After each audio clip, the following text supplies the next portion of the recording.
Welcome to चौपाल एडुस्वर्ड। चौपाल एडुस्वर्ड में आप सभी का पुनः स्वागत है। जैसा कि आप लोग न्यूज के माध्यम से या अपने मित्र यार फ्रेंड परिवार सबके माध्यम से जान चुके हैं कि बीपीएससी यानी कि बिहार में टीआरई 1 टीआरई 2 टीआरई 3 के सफलता के बाद यानी सटीक रणनीति और सटीक चयन होने के बाद और सभी शिक्षक अपने सही जगह और सही स्कूल में अपने पढ़ाई को स्टार्ट कर दिए हैं। जितने लोग चयन हुए हैं, अब आपकी बारी है यानी कि टीआरई 4 में आपको मिल रहा है बेहतरीन मौका और इस मौके का फायदा आपको उठाना है। एक अच्छे रणनीति और एक अच्छे प्रयास के साथ हम लोग इस वीडियो को आपके लिए बेहतर है।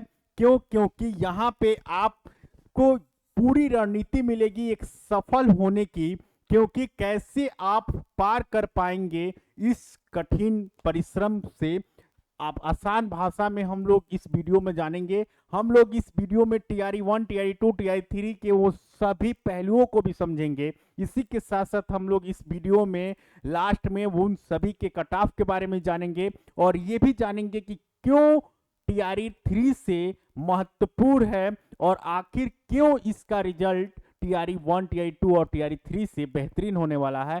क्योंकि जो एक रूल है, ये गोल्डन रूल, जिसको आप लोग 1 रिजल्ट 1 कैंडिडेट के नाम से जानते हैं, यानी कि एक छात्र और एक परिणाम के रूप में जो हम लोग जानेंगे, उसके बारे में भी, उसके भी बेनिफिट्स हम लोग यहां देखेंगे। सबसे पहले हम देखते हैं कि टीआरई बीपीएससी टीआरई 4 एक बड़ा अवसर है आप लोगों के लिए, क्योंकि यहाँ पे कुल रिक्तियां लगभग 46,595 हैं, जिसकी अधियाचना यानी कि जो वैकेंसी आनी है, जिसकी एप्लीकेशन फॉर्म आनी है, वो मार्च 2026 में आएगा। इसी के साथ साथ नोटिफिकेशन मार्च में आएगा। परीक्षा तिथि जो फॉर्म आने से पहले कर दी गई है अनाउंस, इसका मतलब कि कहीं ना कहीं सिस्टमेटिक तरीके से और पूर्ण रूप से इस वैकेंसी को क्लियर करने का प्रयास किया जा रहा है बिहार सरकार के द्वारा।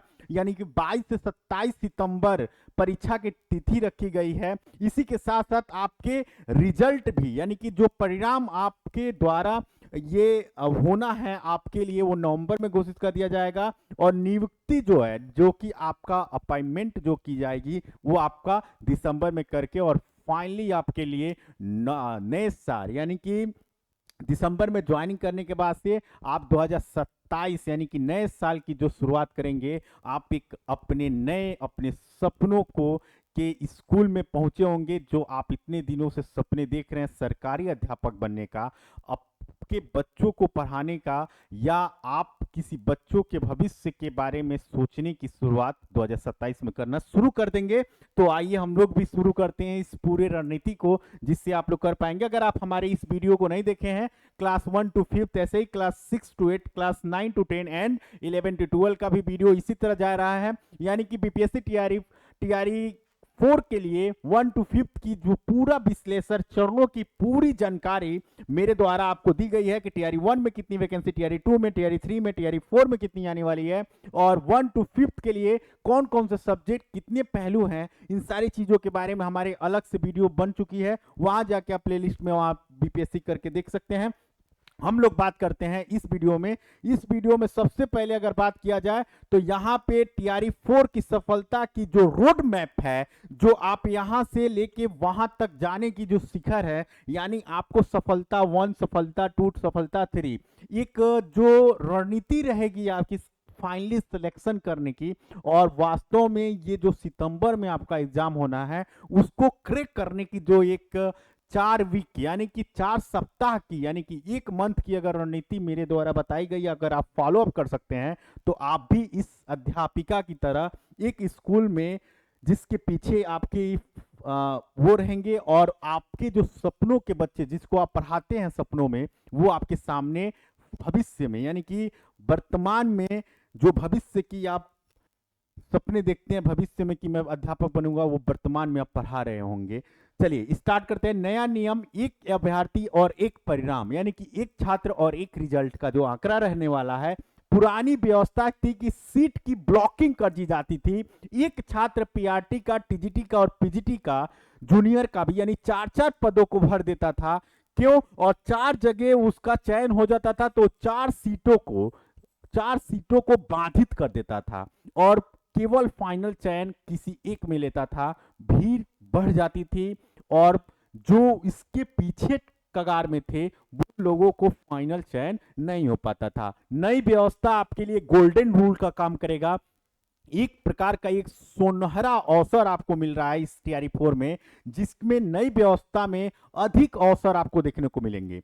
यहाँ पे छात्र या तो पीआरटी लेगा यानी जूनियर में जाएगा, 1 to 5th में जा सकता है, 1 to 5th में जाएगा, 9 to 10 में, 6 to 8 में, 1 to 5th में या 11 to 12 में। इन 4 पदों में से किसी एक को पहले उसको देखना होगा। बाकी 3 सीटें अगर उसके द्वारा जो पहले बाधित कर दी जाती थी वो अब फ्री होगा, वो उन छात्रों को मिलेगा जो उसके नीचे रहेंगे। यानी सुनहरा अवसर है, इतनी बेहतरीन अवसर, इतनी जो कि जितने भी छात्र पहले 1 में, 2 में, 3 में धरना दिए थे उन सभी के लिए सुनहरा अवसर होगा और इसके बहुत सारे बेनिफिट देखने को मिलेंगे। सबसे पहले अभ्यर्थियों का चयन केवल एक, जिसमें उस भरने, इसमें यह भी नहीं होगा कि उस छात्र का नुकसान हो। अगर वो पहले अपना भरेगा कि मुझे पीजीटी मिले, पीजीटी के बाद मुझे टीजीटी मिले, टीजीटी नहीं मिले तो मुझे 6 to 8 मिले, 6 to 8 नहीं मिले तो मुझे 1 to 5th मिले, तो उसकी वरीयता के अनुसार उसको तो चयन हो जाएगा, लेकिन बाकी सीटें को उसको खाली करना पड़ेगा। ठीक, तो वेटिंग लिस्ट की उम्मीदवारों की इसमें अधिकतर मौका मिलेगा। बिहार की महिलाओं के लिए 35% जो आरक्षण है वो अभी भी बरकरार रहेगा इस रूल के अनुसार, यानी कि आपको घबराने की जरूरत नहीं है। अगर आप महिला है तो आपका चयन होना तो तय है, क्योंकि बिहार की वैकेंसी सबसे ज्यादा अगर फायदा हुआ है तो महिलाओं का हुआ है, सबसे ज्यादा अगर किस रिजल्ट बना है तो महिलाओं में बना है, और सबसे ज्यादा नौकरी भी लगी है तो महिलाओं की लगी है। क्योंकि मिनिमम कट ऑफ यानी 150 में से 39 नंबर भी ला देने पे आपका चयन हो जाता है, तो आपके लिए सुनहरा मौका है। यहां देखते हैं टीआरई 3 के लिए अगर बात करें, हम टीआरई 3 की परीक्षा का विश्लेषण करें तो कठिनाइयों का ये स्तर रहा था। सबसे ज्यादा अगर कट ऑफ गया था तो गणित और विज्ञान में, ये भी किसके लिए ये गया था आपका 60 से 62, जो इसमें आपको सबसे ज्यादा अगर बात करें कि कठिनाइयां किस में हो सकती हैं, अगर आप 60 से 62 नंबर, अगर आप 6 to 8 हैं, 6 to 8 की तैयारी कर रहे हैं तो विज्ञान, गणित और विज्ञान में आपको 60 से 62 नंबर लेके आना होगा। वहीं सामान्य जीएस के जो पोर्शन रहेगा उसमें आपको 28 से 32 नंबर लाने का प्रयास करना होगा। और भाषा यानी कि लैंग्वेज जो आपका है उसमें आप माध्यम में, मतलब बहुत नगण्य भी तैयारी करते हैं तो आसानी से निकल जाएगा। लेकिन सामाजिक विज्ञान के लिए आपको 62 से 64 थोड़ा सा लेवल बढ़ाना पड़ेगा, तो तब जाके आपका फाइनल चयन हो सकता है। अगर हम पीजीटी की सबसे पहले पीजीटी की बात करें कि पीजीटी यानी कि 11 से 12 का कट ऑफ का अगर हम देखें शेड्यूल, तो यहाँ पे हिंदी के लिए जो गया था, हिंदी के लिए गया था वो 88, और सबसे लोएस्ट यानी कि एससी वगैरह की बात करें तो 53 के आसपास में गया था। गणित के लिए सब 83 गया था। इतिहास के लिए आपके पास 76 और कंप्यूटर साइंस के लिए आपके पास 76।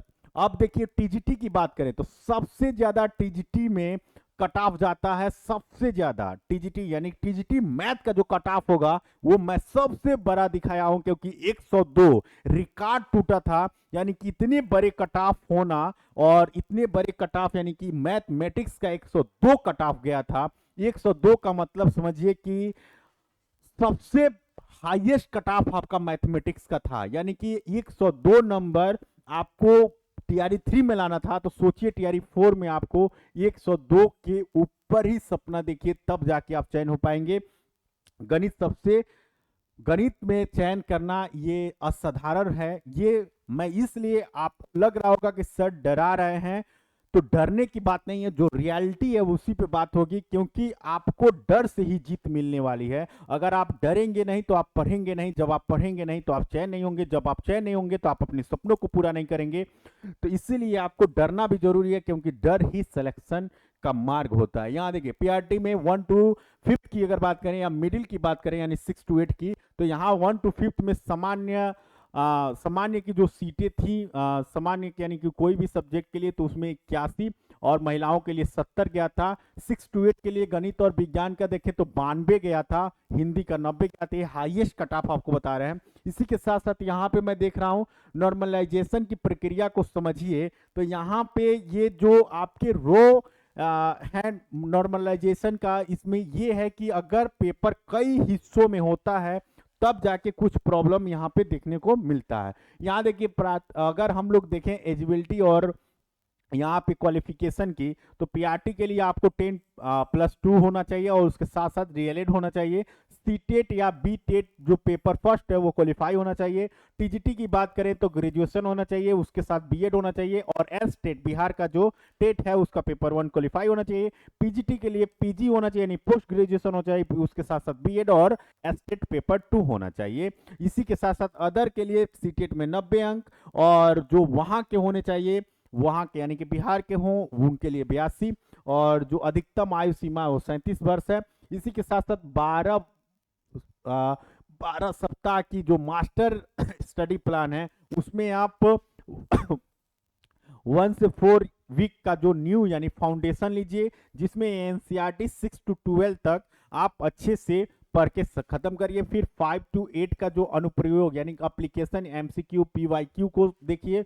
उसके बाद से 9वीं और 10वीं सप्ताह में आपका रिवीजन का कार्य चलना स्टार्ट हो जाएगा और फुल मॉक टेस्ट के साथ आप उसमें आगे बढ़िए। इसी के साथ साथ यहाँ पे अगर हम लोग देखेंगे सफलता के लिए आदर्श दिनचर्या जो आपकी होनी चाहिए वो होनी चाहिए कि 6:30 बजे से लेकर 8:30 बजे तक कठिन परिश्रम करिए, नहीं हार्ड सब्जेक्ट को स्टार्ट करिए। इसी के साथ तो योग और स्वास्थ्य के लिए जो भी आप व्यायाम करते हैं वो जरूर करिए। 11 से लेकर 12:30 बजे तक बिहार का जीके और करंट अफेयर को देखिए। शाम को 3 बजे से लेकर 5 बजे तक भाषा और शिक्षण शास्त्र का देखिए अध्ययन करिए। इसी के साथ शाम को 6 बजे से लेकर 6-7 के अराउंड में एमसीक्यू और प्रैक्टिस सीट और जो भी आपसे गलतियां हो रही हैं उसके बारे में ध्यान करिए। फिर इसके बाद अगर हम लोग बात करेंगे महत्वपूर्ण संसाधन और सिलेबस के बारे में, तो किताबों पे सबसे ज्यादा फोकस करिए, क्योंकि किताब ही एक ऐसी दुनिया है जो आपको कहाँ जमीन से शिखर तक पहुंचा सकती है। तो किताब पे ज्यादा करिए। फोकस एरिया आपका देखना चाहिए तो एनआईएम देखना चाहिए, यानी कि भारतीय राष्ट्रीय आंदोलन। गणित विषय है और विज्ञान यानी कि आपके जो भी विषय है उस पर आप लोग फोकस करिए। बिहार का करंट अफेयर तो जरूर, यानी आज से स्टार्ट कर दीजिए बिहार का करंट अफेयर। इसी के साथ साथ अभ्यास यानी प्रैक्टिस की बात करें तो पिछले 10 वर्षों का पूरा विश्लेषण आपको देखना होगा। इसी के साथ साथ ईरर नोटबुक आपकी सबसे बड़ी ताकत होगी। क्यों? क्योंकि आपकी गलतियों से ही आप अपनी गलतियों से ही सबसे बेहतरीन सीख सकते हैं। तो हर रविवार के दिन आप अपना रिव्यू लीजिए कि कौन सी गलती क्या कर रहे हैं। डेट वाइज डालिए कि इतने तारीख को 6/5/2023 में मैंने ये गलती किया, ये क्वेश्चन, ये हेडिंग, ऐसे करके एक रफली आप अपना एक नोटबुक बना लीजिए जिसमें आपको ये सारी चीजें करनी होगी। इसी के साथ साथ अगर हम बात करें, अब आपकी बारी है रिक्तियां 86,000 के आसपास में, यानी 46,000 प्लस है और आपकी जो कट ऑफ रहने वाली है वो 90 प्लस रहने वाली है। और यानी हम 90 प्लस बोल रहे हैं लेकिन 85 से लेके 85 प्लस भी आप लोग करके चलिए निरंतर, यानी कि आपकी निरंतर डेली की तैयारी जबरदस्त होनी चाहिए। इसी के साथ तैयारी आज से ही शुरू करनी होगी आपको, तैयारी आज से ही शुरू करनी होगी, क्योंकि सफलता संयोग नहीं, एक सुयोजित यात्रा है।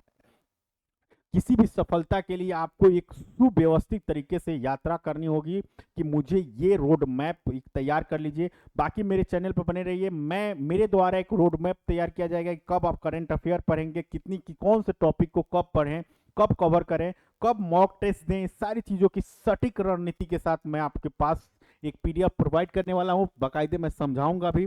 तो इसके साथ ये सारी चीजें उपलब्ध रहेंगी। इसी के साथ साथ मेरे द्वारा जो सब ये स्लाइड का वीडियो ऑलरेडी बन चुका है, जिसमें कितने भीड़ थी 1 में, 2 में, 3 में, कितने हाईएस्ट कट ऑफ गए हैं, इन सारी चीजों की जानकारियां मेरे द्वारा एक वीडियो में बता दिया गया है।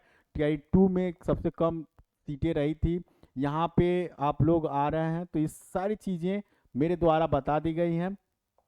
तो वहां पे आप जाके आसानी से देख सकते हैं कि क्या चीजें करना है। यहाँ पे ये आंकड़े जो है मेरा शब्द दिया गया था, मैं अभी भी बोल दूं कि अंतिम शब्द आंकड़े डराने के लिए नहीं जगाने के लिए होते हैं। टीआरई 4 एक कठिन चुनौती है, लेकिन सही रणनीति और 185 प्लस के जो लक्ष्य के साथ अगर इस जंग को जीता भी जा सकता है तो डरने वाली बात नहीं है। मेरा इरादा डराना नहीं, आपको आपके मंजिल तक पहुंचाना है। बाकायदे ये पूरा चीज़ें मैं प्रूफ के साथ ही कि 1 2 3 में कितने पदे थे, क्योंकि कई कई चैनल वाले कुछ भी किसी को कुछ भी दे दिया जा रहा है कि ये चीज़ें हैं। कट ऑफ की बात करें तो 1 to 5 वाला ही केवल आंकड़ा मैं लिया था, टीआरई 1 का था, ये टीआरई 2 का है, ये टीआरई 3 का है।